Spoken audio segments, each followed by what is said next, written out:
It is the absolute height of summer.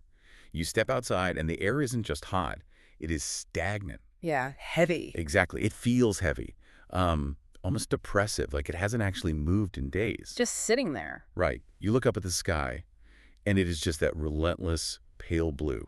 You check the forecast, hoping for a break or a breeze, really anything. But it looks exactly the same for tomorrow. And the next day, and the next. We used to just call this a heat wave. It was a weather event. It came, it made us miserable for a bit, and then it went. But something has fundamentally changed. Yes, in the actual mechanics of the sky. I want to throw a number at you right off the bat. It comes from this massive study analyzing 75 years of planetary weather data. It was finalized just last year by Lin, Mann, and their team. A fantastic paper. Really is. Yeah. They looked at this specific phenomenon called quasi-resonant amplification, which is basically when the jet stream gets trapped in this really specific wavy pattern. The waves get stuck. Right, so in the 1950s, the atmosphere experienced approximately one of these stuck resonance events per summer. Just one. When's that now? By the 2020s, that frequency had risen to approximately 3. Wow. One stuck resonance event per summer. 3. Some summers, 6. That is a staggering shift. It really is. We aren't just talking about hotter weather anymore. We are talking about a fundamental change in the mechanical behavior of the jet stream. The engine of our weather is basically seizing up. It is locking in place. Welcome to the Deep Dive. Today is Tuesday, February 24th, 2026. I am your host, and today we really have a monster of a topic. We absolutely do. We are looking at why the weather's getting stuck.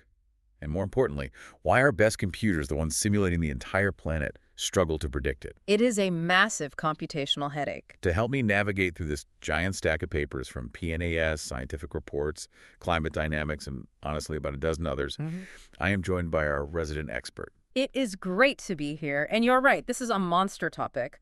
We are looking at a convergence of 4 different fields today. 4 fields? Yeah. Dynamical systems, climate science, response theory, and statistics. It is dense, I will admit, but it is incredibly rewarding if we can get through the math. Well, that is what we're here for. We want those light bulb moments without the headache of, solving the differential equations ourselves. I will do my best to spare you the calculus. I appreciate that. Though, looking at this stack of research, I feel like I might need some aspirin regardless. So let's start with our mission statement for this deep dive, because usually we talk about climate change in terms of degrees. Right, 1.5, 2 degrees warming, the standard metrics. Exactly. Yeah. But this feels different. It is different because just looking at averages kind of averages out the terror in a way. Our mission today is to understand the physics of persistence. Persistence. Yes. The real danger isn't just the absolute value of the heat on a given Tuesday. It is the duration of the heat. It is about understanding why a weather system, which physically should be moving it, is a fluid, after all, decides to lock in place for weeks at a time. Which defies common sense. Fluids move. They do. And to understand that, we have to realize that stuck does not mean stable. That is probably the biggest misconception we are going to bust today. Okay, I love busting misconceptions, but you are already losing me slightly. How so? Well, if something is stuck, isn't it stable by definition? I mean, if I park my car on a hill and put the handbrake on, it is stuck and it is stable. In our daily life, yes, that makes perfect intuitive sense. But in the atmosphere, absolutely not. Right. Really. And that is the core paradox we are going to explore. We have papers here from Lucarini, Mann, Lai, Scaife, Lembo. Really a who's who of atmospheric physics trying to untangle this. Okay, let's start with the absolute basics before we get to the paradoxes. We need to define what stuck actually looks like from a physics perspective. Good place to start. When I look up at the sky during a heat wave, I just see blue. There's nothing there. But you look up and you see something else. What is physically happening up there? When I look at a heat dome, I see a river of air that has essentially tied itself into a knot. We need to talk about the jet stream and Rossby waves. Okay, Rossby waves. I hear that term on the news all the time. Usually during a polar vortex. Yes, exactly. Or a massive winter storm. But I admit I never actually know what they are. Is that just a fancy word for the jet stream, or is it something else? They are related but distinct. Think of the jet stream as the main ribbon of fast-moving air. It circles in northern hemisphere high up, driving the weather from west to east. Okay, a ribbon of wind. But that ribbon is never a perfect, smooth circle. It wobbles, it dips down south, it pushes up north. Those huge planetary scale wobbles, those are the Rossby waves. So it is like a snake slithering around the globe. That is a perfect analogy, and under normal conditions, that snake is moving forward. The waves propagate. Propagate, meaning they travel west to east. Exactly. A ridge, which is the part of the wave that pushes north, that brings warm air up from the tropics. Got it. And a trough, the part that dips south, that brings cold air down from the Arctic. And because the wave is moving, your weather changes. Right. You get 2 days of sun, then a rainy front comes through, then it gets windy. Exactly. That is a changeable weather we all grew up with. Right. That feels normal. It is chaos, but it is moving chaos. Precisely. But there is a specific condition called quasi-resonant amplification. QRA. Yes. This is where the physics gets incredibly weird. This happens when the waveguide, the track that the jet stream runs on, traps the energy of those waves. That's the energy. Yeah. Specifically, we are looking at planetary waves with zonal wave numbers 6, 7, or 8. Okay, hold on. Zonal wave number 7. I am trying to visualize this. Does that mean there are literally 7 waves? Yes. Picture looking down at the North Pole from space. The jet stream usually looks like a messy, asymmetrical, wobbly circle. Just a jagged line. Right. But in a wave 7 QRA pattern, that circle crimps into a highly organized geometric shape. It actually looks like a flower with exactly 7 petals surrounding the Arctic. A flower made of wind. A flower made of wind, with 7 petal loops pushing way north and 7 dips pulling way south. That sounds beautiful, but kind of terrifying. It is, because usually the atmosphere is messy.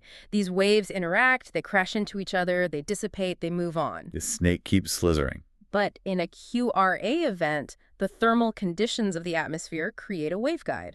Think of it like a fiber optic cable, but instead of trapping light, it traps wind energy. So the energy can't escape north or south. Exactly. It traps these specific, highly symmetric waves. They can't disperse their energy. So instead of moving forward, they just amplify. They get taller and deeper in place. Not because they are resonant? They lock. It is exactly like pushing a child on a swing at the exact right moment. You hit the resonant frequency and the swing goes higher and higher. Without needing to push any harder. Right. The wave resonance creates unusually high amplitudes. And because they are trapped in this waveguide, the weather system underneath them simply stops moving. It locks in. So if you were living under one of those pedals. If you're under a ridge pedal, you are baking. You are under a high-pressure dome. If you are under a trough, you might be drowning in endless rain. And it just will not budge. The flower stops spinning. The flower stops spinning, and it sits there. Man. This brings us back to that statistic from the cold open. Quimeron's and colleagues, in a paper from 2024, found that this isn't just bad luck. No, it is a very clear physical trend. This isn't just, oh, we had a weird summer. Not at all. Quimeron's analyzed the CMIP6 models. Those are the absolute state-of-the-art climate models we use globally. And what did the models show? They found that 85% of these models project a positive trend in these resonance events. They actually projected a 109% increase over the 21st century under high emissions scenarios. 109%. That is a doubling. More than doubling. And that matches perfectly with what Line and Mann found in the historical observational record. We are seeing the physical mechanics of the atmosphere favor this locking behavior more and more frequently. Okay, let's make this concrete. Because we can talk about wave numbers and geometric flowers all day, but I want to talk about what this feels like on the ground for you and me. We should. The physics translates to real human impacts. We have a case study in the stack of papers that I think everyone remembers, even if they didn't live right in the middle of it.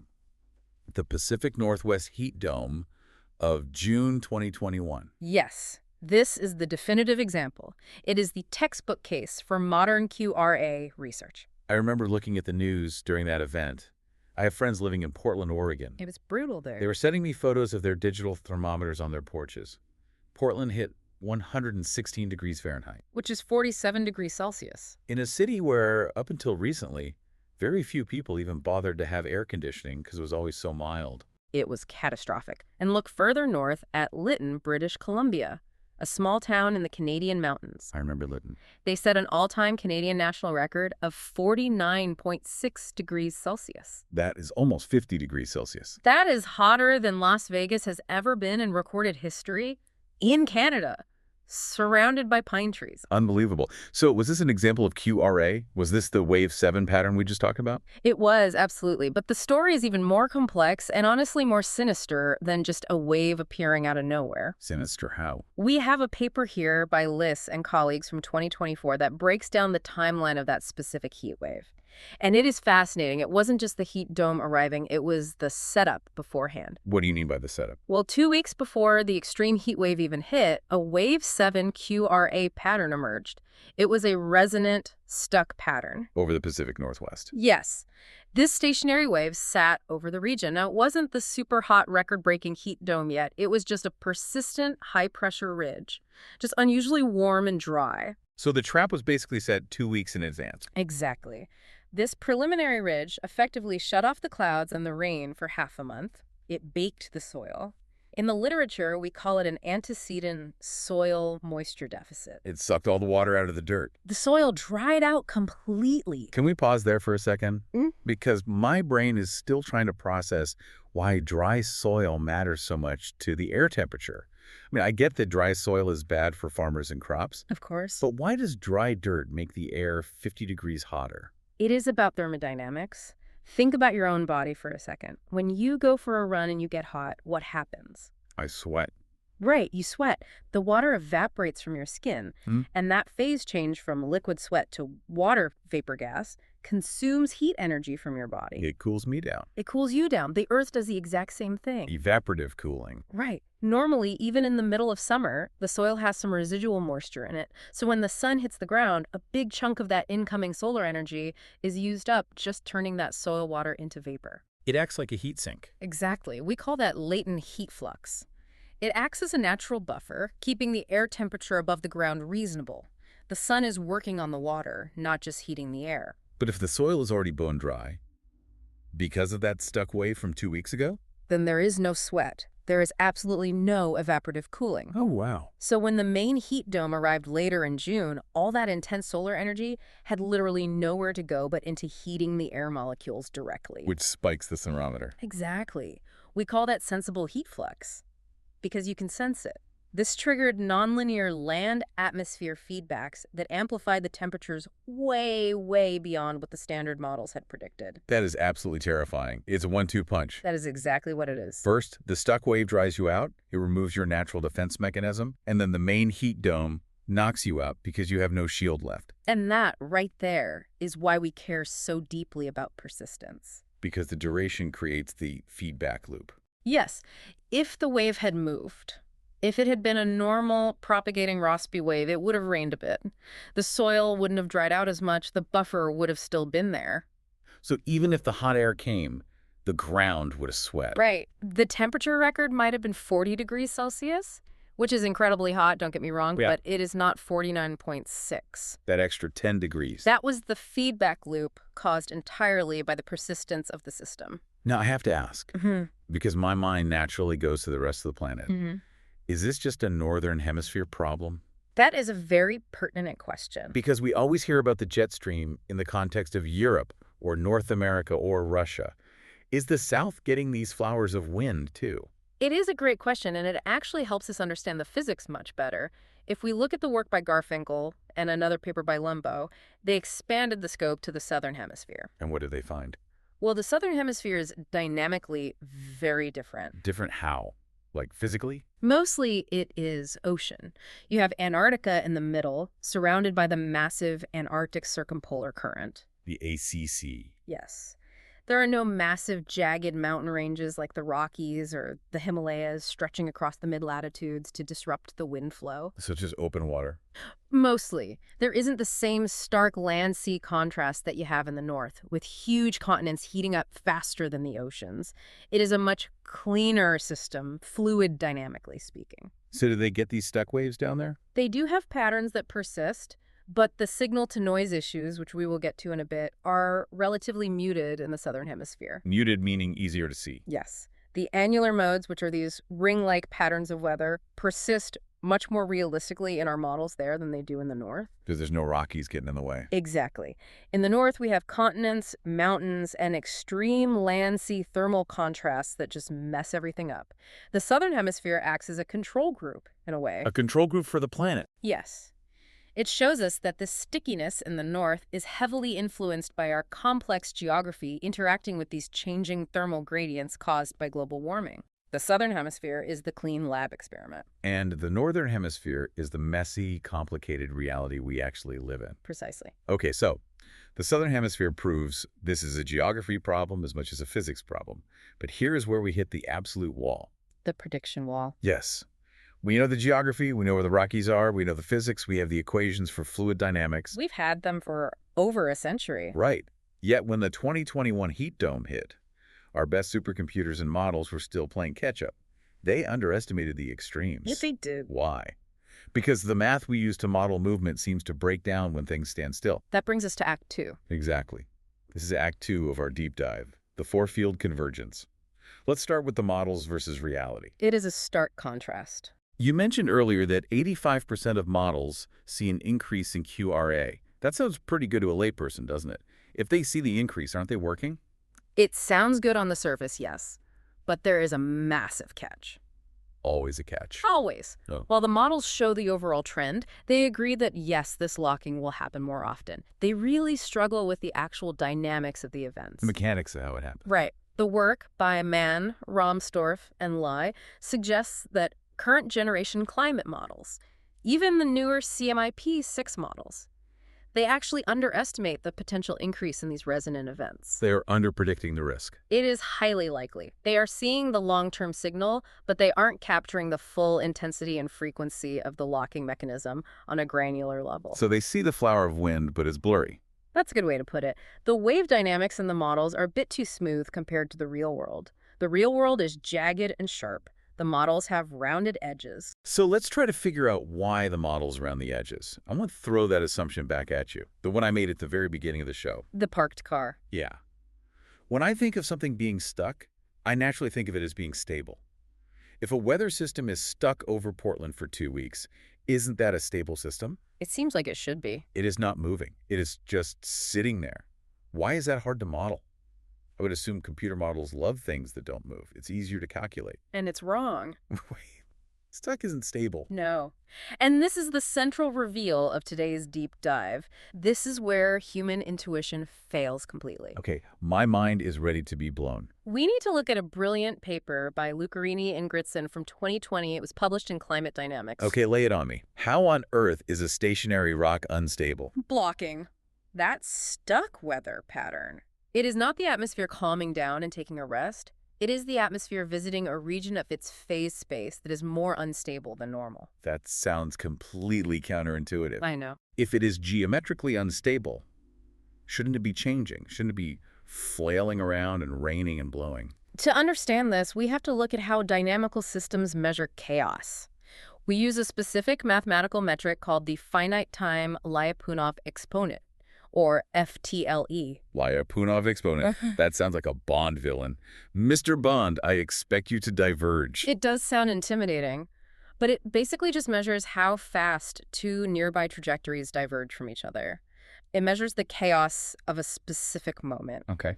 Imagine you are driving two cars on a wide, straight highway, and they start out side by side. Okay, highway driving, cruising speed.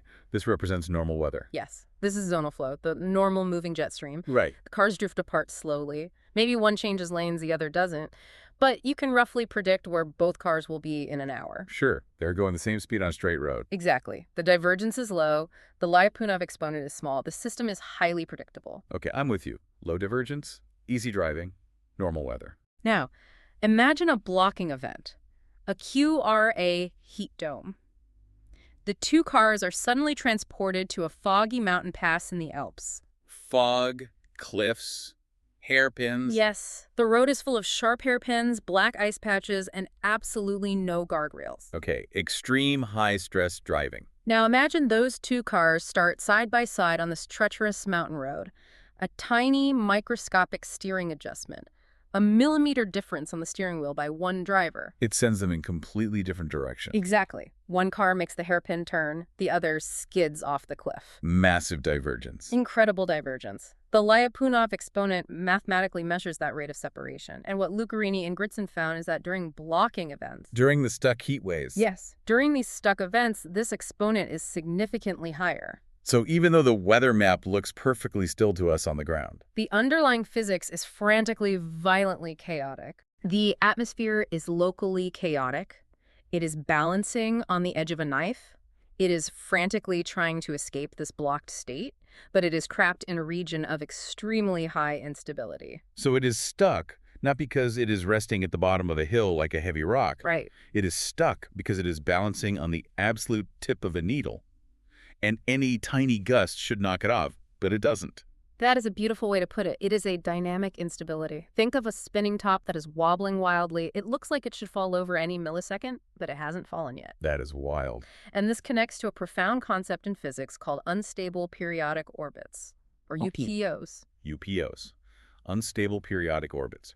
I've actually heard this described by mathematicians as the skeleton of chaos. Yes. That is exactly what it is. This is a profound idea in dynamical systems. Imagine the climate isn't just a random fuzzy cloud of data points. It is actually organized around a rigid, invisible skeleton made of these orbits. So the atmosphere basically surfs from one of these orbits to another. Exactly, like a train constantly switching tracks in a massive rail yard. Okay. Zonal flow, the normal weather, corresponds to a neighborhood of short-period, lower instability, UPOs, the street tracks. A highway. But blocking.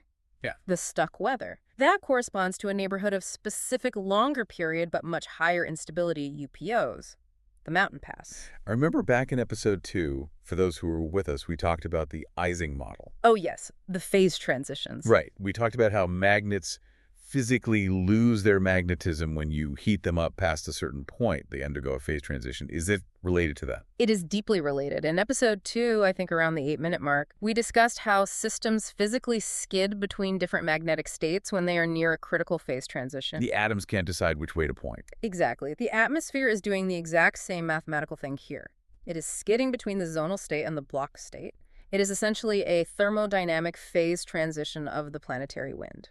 So blocking is persistent because it is periodic. It is an orbit, so it inherently wants to repeat itself. Yes. But it is totally unpredictable because the orbit itself is fundamentally unstable. It is the wobbly top. Precisely. You nailed it. And that is exactly why our computer models hate it. Because models like smooth math. Models love stability. They rely on smooth gradients to calculate the next 12 step. Predicting a system that is fundamentally mathematically more unstable, where that Lyapunov exponent is absolutely screaming, is a nightmare for a numerical simulation. So what does the computer do? The simulation tries to average it out. It tries to smooth the curve.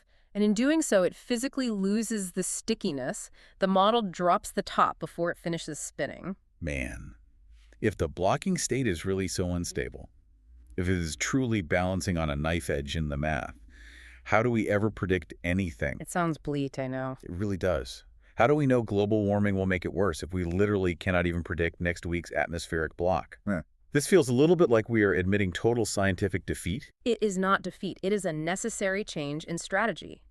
This is where we have to pivot from predicting trajectories to predicting statistics. Okay, moving from this specific to the general. Exactly. We enter the realm of response theory. This is the third field in our convergence today. Right. We move specifically to Ruelle response theory. The core idea is that even if I cannot predict exactly where that one car on the foggy mountain will be in exactly 10 minutes. Because the Lyapunov exponent says it's too chaotic. Exactly. Even if I can't predict the one car, I might be able to predict the average behavior of 1 million cars on that mountain if I change the steepness of the road itself. Oh, okay. So we are changing the geometry of the road. By adding massive amounts of CO2, yes. We are systematically forcing the system. Ruelle response theory uses a mathematical tool called Green's functions. Green's functions. That sounds very, very technical. Break that down for us. Okay. Think of a bell. Or actually, think of a watermelon at the grocery store. If you want to know if a watermelon is ripe inside, what do? You thump it. You knock on it. You thump it, you give it a little physical kick, a little impulse, and you listen to how it rings. The sound it makes. Right. That specific ringing, that response to a tiny kick, It tells you the hidden internal properties of the watermelon without cutting it open. That mathematical winging is the Green's function. Okay, so in this analogy, the Earth's atmosphere is a giant watermelon. In a highly complex mathematical way, yes. If you carefully analyze the natural daily fluctuations of the atmosphere, it's thud when it gets kicked by random daily weather. Natural noise. Yes. You can mathematically predict exactly how it will respond to a steady, constant push, like increasing CO2 over decades. Oh, I see. So we don't actually need to predict the exact path of the individual car on the mountain. We just need to know how the mountain road rings when we thump it. Exactly. We use the short-term chaos to calculate the long-term shift. So has this actually worked in practice? Or is this just beautiful blackboard math? It's a fair question. Because climate science is, frankly, full of beautiful mathematical theories that sometimes fall apart when you apply them to the messy real world. It has worked, and the progress has been incredibly fast.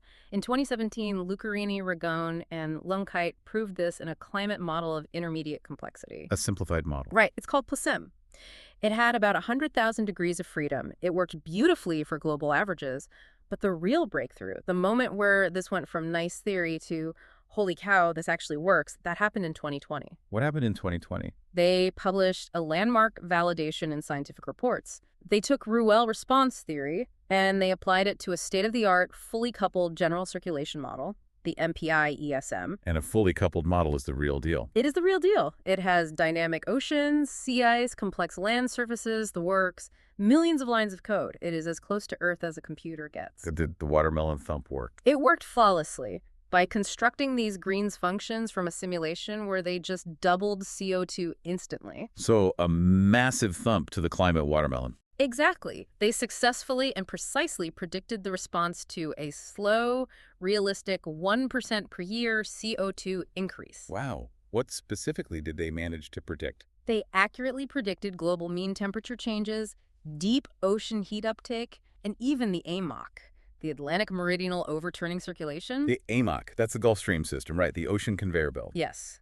They predicted its strength would initially reduce sharply and then have a very slow, specific recovery curve. And the math completely nailed it. The linear prediction derived just from the thump matched the highly complex, slow simulation perfectly. That is incredibly impressive. So we can actually use the short-term chaos to confidently predict the long-term climate. We can. But of course, there is a technical hurdle when it comes to the day-to-day weather prediction. Remember the dynamic instability we talked about, the UPOs, the foggy mountain. Knife edge, the wobbling top. Right. The mathematical problem there is called a violation of hyperbolicity. Well, there's a mouthful. Violation of hyperbolicity. It basically means that because the number of mathematically unstable dimensions fluctuates wildly. Like, sometimes the fog gets thicker, sometimes the road is steeper, sometimes the car spins out completely. Exactly. Because of that fluctuation, data assimilation becomes incredibly tricky. Data assimilation. Just to clarify, that is how we take actual satellite and weather balloon data and put it into the model to start tomorrow's forecast, right? Correct. It is how we literally tell the model, today is Tuesday, here are the current temperatures, start calculating Wednesday. Right. Lucarini's work shows that because of this fluctuating instability, we need to perform data assimilation in a state space that includes not just the unstable, chaotic modes, but some of the stable modes as well, just to keep the model on track. Because if you only look at the violently unstable stuff, you just lose the actual signal in the math. Exactly. You need the solid guardrails to properly interpret the skid. Which brings us perfectly to what I think is the weirdest part of this entire story. The signal-to-noise paradox. Yes, Act 2D. Act 2D. And frankly, this is the part of the reading that keeps me up at night. It keeps a lot of atmospheric physicists up at night, trust me. I love a good paradox. Yeah. Define the signal-to-noise paradox for us. Okay. In a perfect world, a supercomputer climate model should be a perfect digital twin of the Earth. Right. It should predict the Earth as well as it predicts itself. Makes total logical sense. If I have a flawless computer simulation of a dice roll, it should have the exact same mathematical odds as a physical dice roll on a table. But that is not what we see in climate science. We have a crucial paper here by Scaife, Smith, Weisheimer, and others. What did they find? They found that for certain large-scale phenomena, like the North Atlantic Oscillation, the NAO, our climate models are actually better at predicting the real world than they are at predicting themselves. Wait, pause. Run that by me one more time. The computer model predicts physical reality better than it predicts its own internal computer members. Yes. I know it sounds impossible. Think about it like this. You run the computer model 100 times with tiny, tiny variations in the starting data. Because we don't know the exact temperature of every inch of the planet. Exactly. Yeah. These 100 runs are called ensemble members. Now, they are all over the place. They look like complete noise. If you look at any single run out of the 100, it basically says, I have no idea what is going to happen this winter. The signal is tiny. Okay, so the model is highly uncertain. But if you take the mathematical average of all those 100 noisy members, Right. if you distill that tiny, tiny hidden signal out of the noise, Yeah. that average correlates incredibly well with what actually happens in the real weather. So the model thinks the future is just random noise, but the actual atmosphere somehow knows exactly where it is going. Exactly. The signal in the model is tiny. It's about 2 hectopascals of pressure difference. Yeah. But the noise, the random variability in the model, is huge. It's about 8 hectopascals. So the signal-to-noise ratio in the computer is just terrible. It is like trying to hear someone whispering during a Category 5 hurricane. But in the real world, that tiny whisper is actually the thing driving the bus. 200 out of 60,000. Sorry, what was that? I was just thinking about the scale comparison in the source material we read. The ratio of predictable components.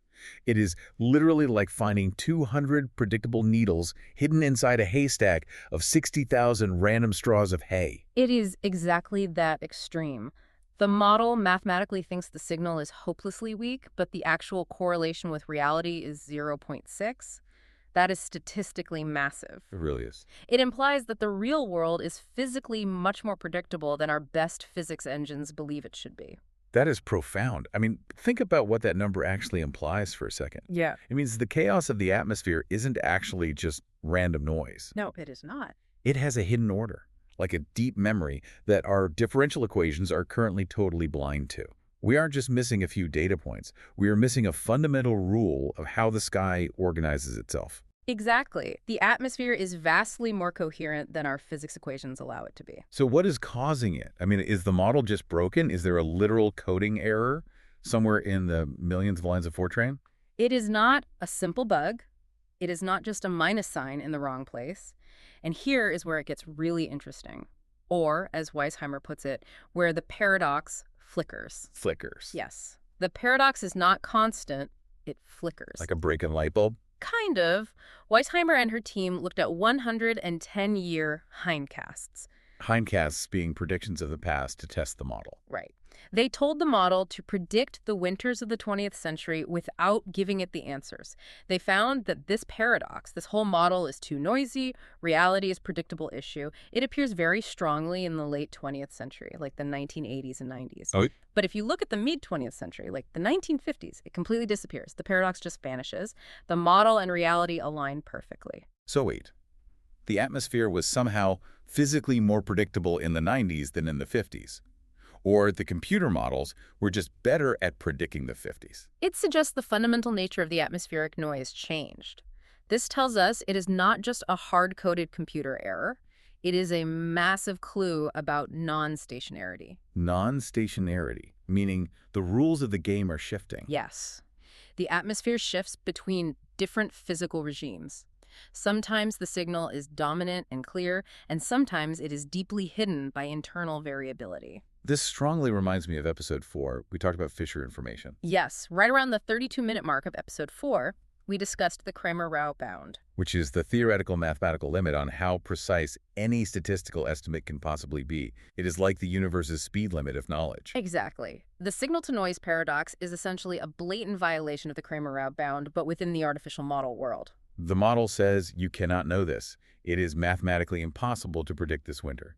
And the actual atmosphere just says, watch me. Exactly. The real atmosphere clearly contains much more Fisher information about its own future state than the models allow for.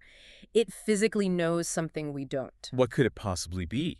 What are the models missing? Are we missing a fundamental force of nature? As Weisheimer brilliantly quotes in the literature, it is likely not attributable to a single model deficiency. It's a bunch of things. It is a combination of very subtle physics. Eddy feedback, for one, which is how the tiny microscopic swirls of wind feed energy back into the massive planetary flow. Our grids aren't small enough to see the tiny swirls. Exactly. Then there's air-sea interactions, the incredibly complex way the surface of the ocean talks to the boundary layer of the wind, Right. and the stratosphere. The signal from the high stratosphere decays way too fast in our computer models compared to reality. It is likely a grand conspiracy of small structural errors creating a giant philosophical hole in our forecasting. So we have mathematically unstable orbits, making the weather stick in place, the flower of wind. We have computer models that heavily underestimate that stickiness because they smooth out the sharp edges of the chaos. Yes. And we have a gaping paradox where the real world is strangely more predictable than the supercomputer simulation, but only sometimes. That is the convergence of the four fields. So what does this actually mean for the future? If the models are blind to some of this crucial signal, what are we missing about the next 10 years of climate change? We need to synthesize all of this. We need a new way to mathematically organize this chaos. This is Act 3, synthesis. We have thoroughly broken the models, so now let's try to fix them. There is a really exciting paper by Springer and colleagues from 2024 that proposes a legitimate way forward. They use something called Markov state modeling. Markov chains. Ugh. This is probability theory, right? Yeah. Like state A transitions to state B with an X% probability. Right. It is basically a statistical roadmap. Imagine you want to map a giant, complex city instead of trying to map every single atom of concrete on every sidewalk. Which is what current models try to do. Exactly. Instead of that, you just map the broad neighborhoods. Springer classified the incredibly complex atmospheric circulation into 200 distinct microstates. 200 neighborhoods of weather. Yes. 200 specific recurring configurations of the global wind flow. Maybe state 45 is a massive Greenland block. Maybe state 12 is a strong zonal flow over the Pacific. Okay. Instead of just saying it is blocking today, they mathematically identified exactly which specific block it is out of the 200. And what did they actually find by building this neighborhood map? They found something incredible, the true memory of the atmosphere, the exact thing that allows for long-range prediction, the thing that might finally solve the signal-to-noise paradox. It resides in the transitions between these states. Oh, so it is not about where you currently are, it is about where you are going. Precisely. The hidden signal isn't in the static satellite picture of today's weather. It is entirely in the movement.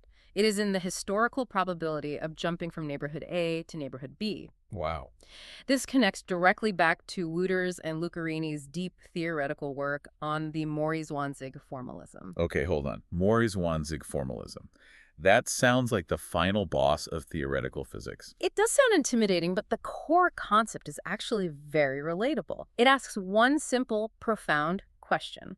When you artificially simplify a highly complex system, where does the discarded information actually go? Where does the detail go when you zoom out? Right, it becomes noise.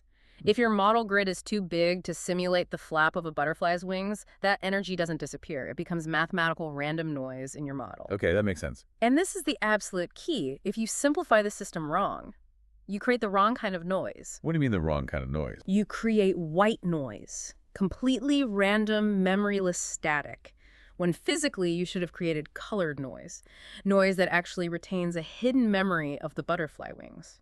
Ah.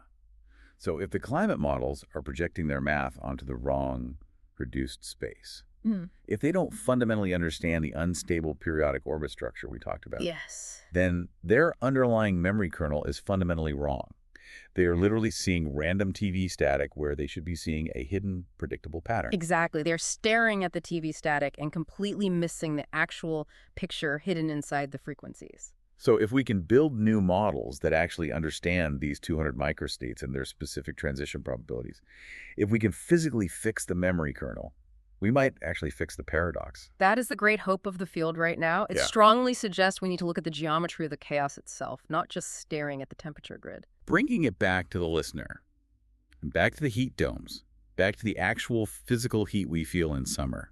What does this mean for the future of QRA? Are we going to see more of these 49-degree days in Canada? The physical trend is absolutely clear. Even if the computers struggle to quantify the exact risk, remember the Liali 2025 paper?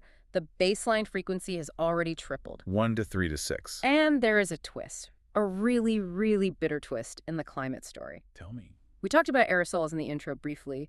Pollution, smog, industrial exhaust. The exact stuff we were actively trying to get rid of for our health. Right. Mann points out that as we rapidly clean up the air, as we physically remove sulfates and thick particulates from coal plants and cargo ships, we might actually increase QRA events in the short term. Wait. Cleaning the air makes the stuck heat waves worse. That sounds like a terrible Faustian bargain. It absolutely is. Aerosols physically reflect incoming sunlight back into space. They are shiny, so they actually mask a significant portion of the greenhouse warming. They act like a tiny global mirror. Yes. And importantly, they mask it very unevenly across the globe. They tend to artificially cool the mid-latitudes where all the heavy industry and cities are, much more than they cool the Arctic. So they keep the temperature difference between the equator and the pole artificially high? Exactly. And the jet stream runs entirely on the thermodynamic difference between the equator and the pole.